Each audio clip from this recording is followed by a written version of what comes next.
Kaixo, Izaskun Suberbiola naiz, Mater Ontzi Museo Ekoaktiboko zuzendaria.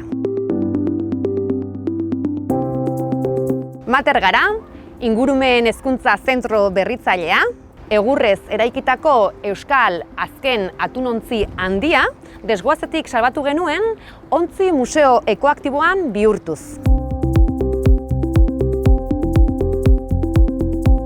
Gaur egun, itsasoa ezagutzeko, maitatzeko eta babesteko esperientziak eskaintzen ditugu.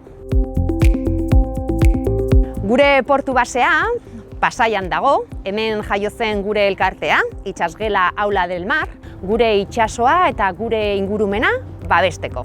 Ongi etorriak ontzira!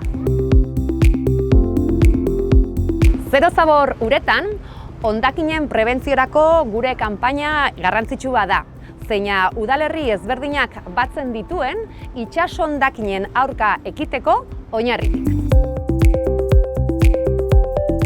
Kanpaina honek hondakinen murrizketa sustatzen du, kontsumo arduratsuen ohiturak landuz. Zaborriko berena, sortzen ez dena da. Hauxe da gure leloa. Ideia da, jasangarritasunaren aldaketa kultural bat sortzea. Kanpaina honek urtero 500 eragile aktibo baino gehiago biltzen ditu. Horien artean, udalak, ikastetxeak, komertzioak eta abar 17 euskal udalerrietan.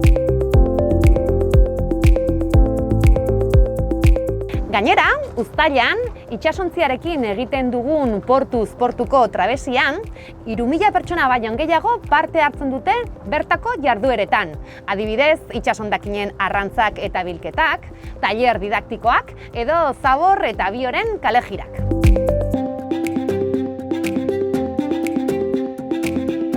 Ekintza guzti hauekin, komunitatearen kontzientzia aldaketa bat lortu nahi dugu, inpaktu iraunkor bat sortzeko. Urte honetan, egindako lana dela eta hedabidei esker, estimatzen da 10.000 pertsona baino gehiagori iritsi zaiola murrizketa mezua. Zero zabor uretan kanpainaren funtsa, bere ikuspuntu kolektibo eta eraldatzailean dago. Ingurumen hezkuntzaren bitartez, tokiko komunitateak eta pertsona parte hartzaileak eragile aktibo bihurtzen dira. Guztiak etorkizun jasangarriago baten ardura dugulako, denak ontzi berean gaudelako.